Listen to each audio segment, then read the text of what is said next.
After more than 100 witness interviews, including more than 80 with witnesses no other committee of Congress talked to, and tens of thousands of pages of documents, that is the single greatest impression that we are left with, that there are men and women who love this country enough and what it stands for and how it can inspire others to serve in dangerous places under dangerous circumstances.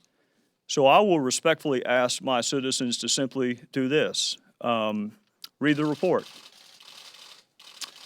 Read the report, and if you do read the report, I think what will become manifest to you is what has become manifest to us, which are two different images.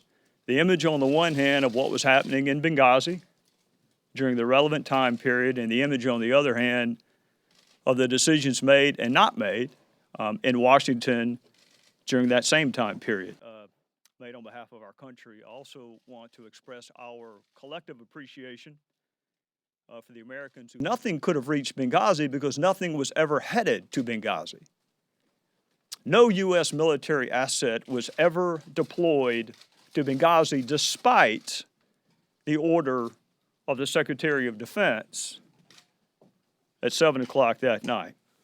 So Washington had access to real-time information, but yet somehow they thought the fighting had subsided.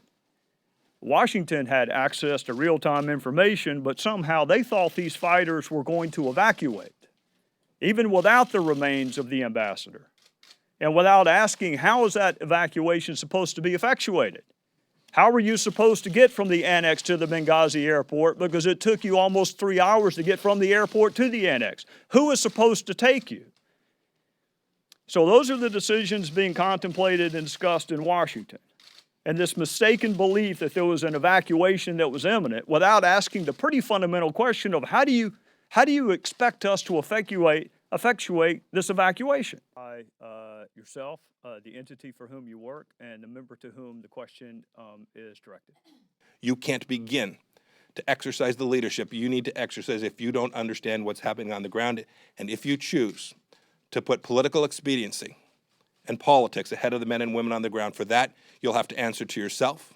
I find it morally reprehensible and behavior that if it was your son or your daughter or one of your family members or friends who were on the ground that night and you watched the actions in Washington, D.C., you'd have every right to be disgusted with the response from the senior American leaders.